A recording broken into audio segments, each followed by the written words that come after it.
Sharing tayo ngayon sa ating mobile na worm bin ng ating African night crawlers o tinatawag nating ANC o vermiworms. So yung ginawa natin ngayon ay nagse-separate tayo ng ating vermiworms dahil nga ay ating i-harvest na ang kanilang casting at i-harvest din natin yung mga bulate. So yung ginawa natin, ayan, tingnan ninyo, ayan, so kalahati na part ng ating worm bin ay ating nilagyan ng space.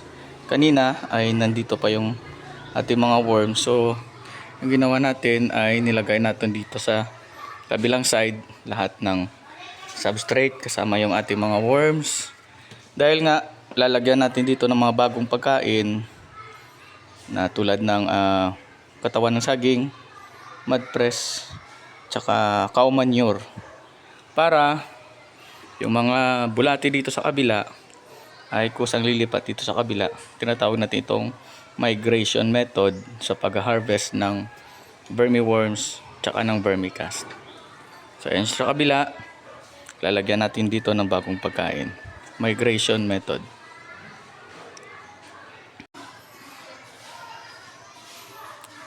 So ayan naman ka-vermi, nilagyan na natin ng katawan ng saging, yung ating setup. Tapos ay lalagyan natin ng mud press tsaka cow manure. Ayan ang mga ka-garden, natapos nating lagyan ng mud press tsaka cow manure yung ating setup. So ayan na. So kailangan natin muna itong basain bago matapos yung ating migration method para sa ating vermiworms. So mga ilang araw, after 3 days, so makikita natin na unti-unti nang lumilipat yung mga bulate mula dito papunta dito sa bago nilang pagkain. Ito na yung ating ginawa mga ka-garden.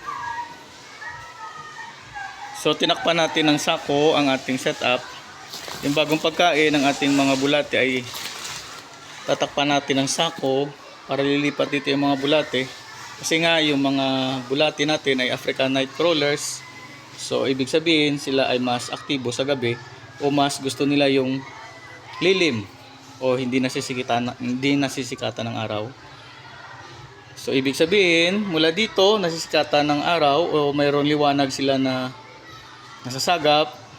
So unti-unti silang lilipat dito sa may lilim dahil gusto nila ng lilim. So tinakpan natin ng sako para mas mapadali yung pag-migrate ng ating mga alagang bulate.